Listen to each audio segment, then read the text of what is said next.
Salut les confinés! Allez, Salut. un jour de Salut les plus gens. au fin fond de nos immeubles, de nos appartements, de nos maisons, pour ceux qui ont la chance de pouvoir avoir un peu d'espace.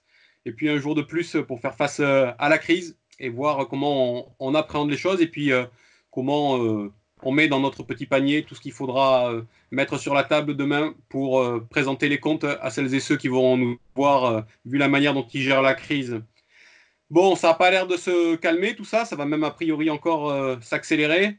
Les chiffres du jour, je crois, sont pas bons et la colère des soignants est de plus en plus importante maintenant qu'ils sont complètement livrés à eux-mêmes, non? On On voit se d'ailleurs rappellera. peut-être des messages sur les réseaux sociaux de soignants qui refusent qu'on se fasse applaudir parce qu'ils considèrent que la plupart des gens qui applaudissent sont aussi les personnes qui ont élu les responsables de cette catastrophe. Donc ils refusent de se faire applaudir par ces mêmes personnes-là, quoi. Puis on n'oubliera pas aussi le discours de Macron quand il disait qu'il mettrait tous les moyens nécessaires et qu'on se rend compte que les hôpitaux de Paris sont obligés de demander des appels aux dons. Donc, une fois de plus, on est confinés et in fine, on est des cons, quoi, parce qu'il nous prend vraiment, vraiment pour des imbéciles, quoi. Puis surtout, c'est la belle fondation de Brigitte Macron, présidée par Brigitte Macron, qui lance l'appel aux dons. Donc il y a vraiment une hypocrisie et on retourne à une espèce de charité où on quémande quelques sous à ceux qui peuvent le donner. Mais sauf que c'est pas ça la République et c'est pas ça le service public, quoi. C'est vraiment l'enseignement, je trouve, de cette crise sanitaire, c'est qu'à détricoter les services publics les plus essentiels, notamment la santé, eh ben, non seulement on est incapable de gérer la crise aujourd'hui, mais en plus il y a eu ce retard au démarrage qui fait que ça s'est aggravé alors on aurait pu, avec un système de santé digne de ce nom, anticiper tout ça. Et puis, tu parles d'une crise du service public, mais je sais pas, on en arrive presque à une crise anthropologique à partir du moment où on revient à ce qui est caractérisé, paraît-il, par le fait d'être dans une médecine de guerre. Moi, je ne pense pas que ce soit ça. À partir du moment où l'être humain revient dans une situation où il est obligé de faire le choix de préserver en vie certains autres êtres humains et d'en laisser mourir d'autres, c'est une régression gigantesque qui, du point de vue de la manière dont on adopterait de manière linéaire notre façon de penser, notre façon de construire notre humanité, nous ramène terriblement en arrière. Oui, c'est sûr. Mais en fait, j'ai l'impression on n'était vraiment pas préparé à la crise parce une crise, par définition, c'est quand c'est un grand chamboulement, quelque chose de gigantesque, et c'est pas commun, quoi. C'est pas tous les jours qu'il y a ce genre de déflagration et de déstabilisation. Donc, pour y faire face, il faut avoir prévu des choses qui nous semblent pas spécialement utiles au quotidien, mais qui, au moment où la crise arrive, au moment où le risque explose, c'est extrêmement utile. Salut les amis. Salut Alphée.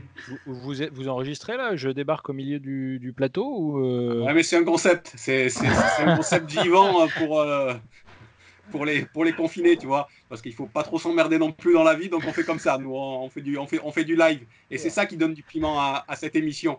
Bien sûr. Non, on était justement en train de dire que, voilà, les choses bougeaient d'un point de vue de l'humanité quand on allait être obligé de faire le choix, ou en tout cas on nous dit qu'il va falloir faire le choix, et moi je ne suis pas d'accord pour qu'on ait à faire ce choix-là, entre des gens à préserver en vie et d'autres à laisser mourir. Moi je pense, enfin je vois Manon là derrière son écran, alors nous on commence à avoir un âge certain les garçons, mais quand je vois la jeunesse de Manon, je ne sais pas comment les jeunes vont arriver à se projeter dans leur vie future si nous, on leur donne ça à voir aujourd'hui, quoi. En admettant qu'on soit encore là, ce qu'on peut constater désormais, c'est que les personnes qui sont les plus impactées, ce sont les tranches d'âge entre 40 et 60. Et donc là, maintenant, c'est factuel, c'est-à-dire que c'est plus la tranche d'âge comme avant, on nous sortait ça comme une excuse en nous expliquant gentiment que c'était les vieux malades qui mouraient. Mais c'est plus la réalité, c'est-à-dire que la réalité maintenant, c'est que c'est une partie importante des 40-60 qui est en train de dégager. Et donc, on va avoir en plus à ça une perte de compétences, puisque si au rythme où les choses se déroulent, ça va faire un trou, quoi. Et je pense que ce trou, c'est pas par hasard, quoi.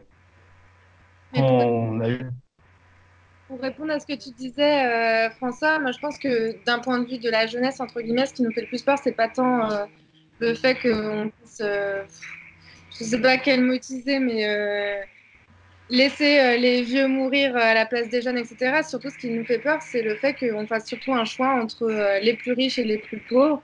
C'est-à-dire qu'on va laisser les pauvres aller travailler, aller se mettre face à l'épidémie sans les protéger, etc.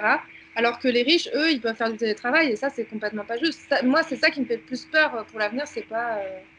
Parce que de toute façon, c'était sûr que ça allait arriver. Vu les conditions actuelles, vu l'état du service public, c'était obligé qu'il y ait un truc qui se fasse. Ouais, les amis, oui, excuse-moi, Walter. Je pense qu'il y a une tâche qui va être extrêmement difficile, mais qui va être tout à fait nécessaire pendant cette crise et après. Il ne faut pas attendre. Je ne crois pas au mythe de l'union sacrée. Je pense qu'il faut commencer dès maintenant, mais ça va être très difficile après. C'est expliquer que tout ça fait système.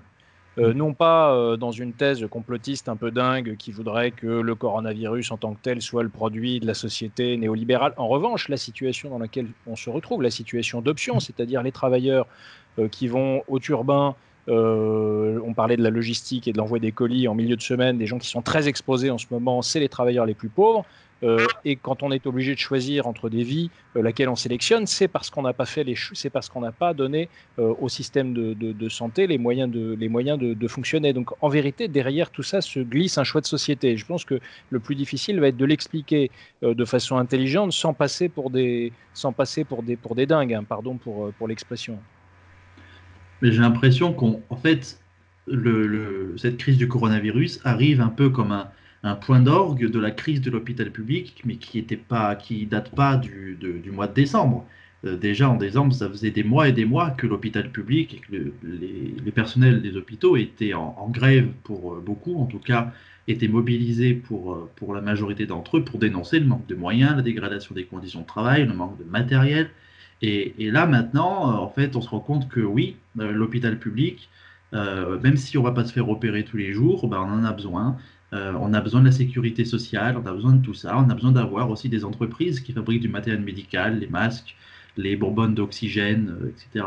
Et donc, malheureusement, l'histoire de l'humanité est faite de ces moments où une crise arrive et amène un chamboulement complet de la société. Alors, quand on vit la crise, ça inquiète et ça ne fait pas plaisir, mais du coup, il faut rebondir sur ces événements-là pour aller vers quelque chose de mieux, vers quelque chose de plus solidaire, vers du coup plus de services publics. Et par contre, c'est pas ce que prépare Macron. Là, vu les ordonnances qu'il prépare, c'est complètement l'inverse. Toi, Walter, je crois que tu as une vision des choses sur la manière dont l'individu est traité à la fois dans le cadre de sa vie privée et dans le cadre de sa vie professionnelle. Disons que moi, il y a un truc qui me pose problème et je fais pas une séparation entre riches et pauvres, en fait. Je fais une séparation entre quel type d'activité. Ce qu'on constate aujourd'hui, c'est qu'on a des gens en télétravail, donc plutôt des cadres, qui vont mettre la pression sur des... Moi, dans mon domaine de profession, qui est le monde du service informatique, où j'ai des contacts avec des collègues, sur qui on met la pression pour qu'ils aillent sur le terrain, et la personne qui met la pression est peinard chez elle en télétravail. Donc, on sait que l'électorat de Macron était très composé de cadres, etc. Donc, l'électorat de Macron est protégé en télétravail, pour la faire caricaturale.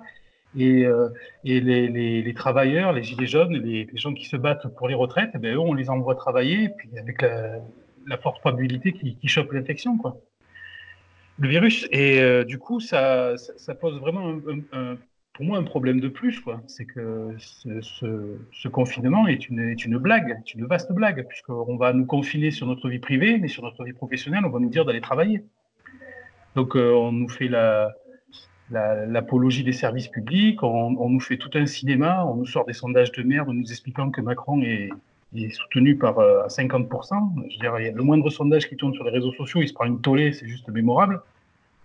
Donc, vraiment, la colère, en fait, grossit vraiment de plus en plus, parce que vraiment, cette injustice dans la façon dont ça a été géré, dans la façon dont c'est géré, et les mensonges, mais vraiment, c'est odieux la façon dont ils se comportent avec nous, quoi. Ça va être dur de tenir les 45 jours annoncés, plus ou moins. Disons que quand 45 jours vont passer, on va être, pour reprendre une analogie de Warhammer, dont j'apprécie particulièrement en mode berserk, quoi. En mode berserk, on va sortir, on va être en mode super vénère, quoi. Et ils ont intérêt à raser les murs, parce que vraiment, on va les sortir, quoi. Ouais, mais ils ont prévu de nous prendre pour des cons aussi après le confinement, Walter, je te rassure, hein. Là, je viens de voir que le ministre Véran, le ministre de la Santé, est en train de nous dire que la bonne stratégie, ça va être de généraliser les tests après le confinement. Sauf que pourquoi est-ce qu'il dit ça? Sinon, parce qu'il n'y a pas de test aujourd'hui. Ah, c'est facile pour lui de dire qu'il faudra en faire plein après le confinement. Et c'est le temps qui s'en dote. Mais par exemple, l'Espagne, on dit tout le temps que l'Espagne gère très mal la crise. Sans doute, hein. Je pense que quand on voit comment ça se passe en Espagne, c'est vraiment pas la panacée. Mais l'Espagne, dans les prochains jours, ils vont recevoir 640 000 tests. Voilà. Nous, en France, on n'en a pas. Et le ministre nous dit, ah ben oui, il y en a un problème avec les tests parce que les tests, ils sont fabriqués soit en Chine, soit aux États-Unis. En Chine, ils ne travaillent plus et aux États-Unis, ils se les gardent pour eux. Et nous, quel est le degré de prévoyance de ces gens-là qui sont censés faire tourner l'État et qui ne sont même pas fichus, soit d'anticiper, soit de trouver une réponse aux questions. Et donc, leur seule solution, c'est de nous mentir et de nous raconter des histoires pour nous expliquer que la bonne solution scientifique, ça serait de faire autrement, ça serait de faire ce que vont pouvoir faire au regard des ressources qui sont les leurs. Moi, je pense qu'on nous prend pour des cons. Ouais, je pense que quand on regarde les consignes de l'OMS, c'est porter des masques et faire des tests, et qu'on voit bien, on se rend bien compte que la solution prônée par les marcheurs, c'est. Walter a dit faire des masques et. Je disais que l'OMS disait qu'il fallait porter des masques et faire des tests, et en fait, chez nous, ils font carrément l'opposé. Donc moi, je continue à dire, ces gens sont malveillants. Ils sont pas incompétents, ils sont malveillants. Ils cherchent à nous faire du mal, ils cherchent à dégager le fait que dans ce pays, il y avait une révolte qui était bien amorcée, qu'ils étaient en train de perdre du terrain, et ils ont profité de l'opportunité de ce virus pour dégager la contestation. Ils ont mis à l'abri les gens qui étaient plutôt de leur côté, et les autres, ils les envoient à l'abattoir. Alors je sais que mon propos peut être un peu trop tranché et pas politiquement correct, mais de toute façon, compte tenu de la situation, comme on le voit en Italie en ce moment, 793 morts aujourd'hui, ça nous fait des semaines à presque 10 000 morts bientôt. Donc, je pense que le résultat final va être tellement monstrueux qu'on peut arrêter avoir un discours policier et politiquement correct. On a face à nous des mafieux, on a face à nous des criminels. C'est juste une honte, c'est un scandale. Je veux dire, là, vraiment, moi, c'est ce qui m'anime le plus depuis la dernière fois que j'ai participé à notre petite discussion. C'est qu'aujourd'hui, c'est vraiment une colère terrible et vraiment une haine maintenant de ces gens-là qui ont vraiment absolument un cynisme, mais c'est voir Pénicaud quand elle a parlé en nous expliquant qu'ils allaient nous faire sauter notre durée hebdomadaire de travail, nous faire sauter nos congés. Enfin, en plus, je veux dire, ils profitent de la situation pour nous péter nos acquis sociaux, mais ces gens sont immondes, quoi. Vraiment, c'est vraiment scandaleux, quoi. Manon, les garçons, un petit mot avant de conclure. Ouais, un petit mot. Alors, je nuance juste ton propos, Walter. Je ne suis pas tout à fait d'accord avec toi sur le caractère intentionnel. En revanche, je pense qu'on fait face effectivement à un système très cynique, criminel à certains égards et très cynique en tout cas, qui ne se refuse jamais le bénéfice d'un aléa de l'histoire pour le mettre à son profit. Et c'est ce qu'il est en train de faire. Et effectivement, il est en train d'utiliser, on a entendu les artifices rhétoriques dimanche, hein, je les répète, mais c'est quand même extraordinaire d'avoir Madame de Montchalin qui vient nous expliquer que les Français étaient dans l'erreur en allant dans les parcs, alors que dans le même temps, ils convoquaient 40 millions d'électeurs dans les urnes. Donc c'est ça le cynisme de la machine. Et je pense qu'on n'a encore rien vu. Et je voudrais ajouter quelque chose aussi. Il ne faut pas croire. Parce que le mythe de l'union sacrée, c'est aussi de nous faire croire que finalement, toute la parenthèse du début du quinquennat, elle est finie à cause du coronavirus et qu'on met les compteurs à zéro. Non, je pense que c'est une marge de plus dans un processus dans lequel on est en train d'entrer et qui peut nous emmener sur une pente qui est très, très glissante. Et Macron, je ne crois pas forcément qu'il soit le seul acteur de cette partie-là, parce que lui aussi, il est beaucoup dépassé par les événements. Il va se faire beaucoup souffler dans les bronches, sans doute dans les semaines qui vont suivre l'après-crise. À savoir quand ces semaines arriveront, je ne sais pas. Je disais, oui, que je trouvais que le dernier discours de Macron était très criant par rapport à ça, parce qu'il a parlé de virage, de nouveau monde, etc. Alors qu'au final, là, tout ce qu'il nous montre, c'est exactement dans la continuité de ce qui a été produit dans les 3 dernières années, d'ailleurs. Et je pense qu'ils vont pas du tout changer leur dynamique. Ils vont encore nous sortir, c'était quoi, la deuxième partie sociale du quinquennat. Enfin, ils vont nous sortir encore des choses comme ça, alors qu'au final, ça va se révéler être totalement l'inverse. La stratégie du choc, ils vont s'en servir pour encore plus nous faire du mal, quoi, et encore plus détruire tout ce qu'il y avait encore de construit. Oui, moi je suis d'accord avec le fait que c'est pas l'union sacrée n'a vraiment pas de sens. Par contre, ce qu'on voit, c'est que c'est une sacrée union contre les travailleurs, une sacrée union contre les droits et les acquis sociaux. Et comme souvent, la question fondamentale qu'il faut se poser maintenant, parce que si on se la pose après, ce sera déjà trop tard, c'est qui va payer la crise, encore une fois. Et donc, soit c'est les ordonnances Macron, là, les ordonnances qui viennent d'être votées avec la loi organique, et ça va être une économie en marche forcée après la crise. Pour l'anecdote, le Sénat, la droite du Sénat a refusé un amendement du groupe communiste qui visait à demander aux plus hauts revenus de contribuer à la solidarité nationale. Donc voilà, on voit bien ce que c'est leur union sacrée. C'est encore une fois les petites gens qui vont payer et les plus riches qui vont s'en sortir. Donc je pense que l'enjeu, c'est pas de construire une union sacrée, mais de construire une solidarité nationale. Bon, les amis, je ne sais pas si c'est l'union du confinement et de l'actualité qui est quand même pas très bonne aujourd'hui avec les mauvais chiffres qui tombent, mais les perspectives sont quand même pas réjouissantes. Alors on va essayer de s'en doter de meilleurs avec ce que vient de dire Romain, que quand même le jour où on les passera par-dessus bord dès la sortie de crise, bah, c'est une perspective qui devrait quand même nous égayer et nous aider à tenir et atteindre le bout le plus rapidement possible. On termine comme tous les jours par un petit salut amical, fraternel, solidaire et républicain avec toutes celles et tous ceux qui se dévouent pour nous tous, les soignants, toutes celles et tous ceux qui continuent à travailler, à faire l'œuvre du quotidien. Et un salut également à toutes celles et tous ceux pour qui le confinement est peut-être plus dur encore que pour les autres parce qu'ils sont isolés ou dans des espaces réduits et vraiment contraints. Allez, un grand salut à tous et puis on se dit à demain les amis. Ciao, ciao. Salut. Salut.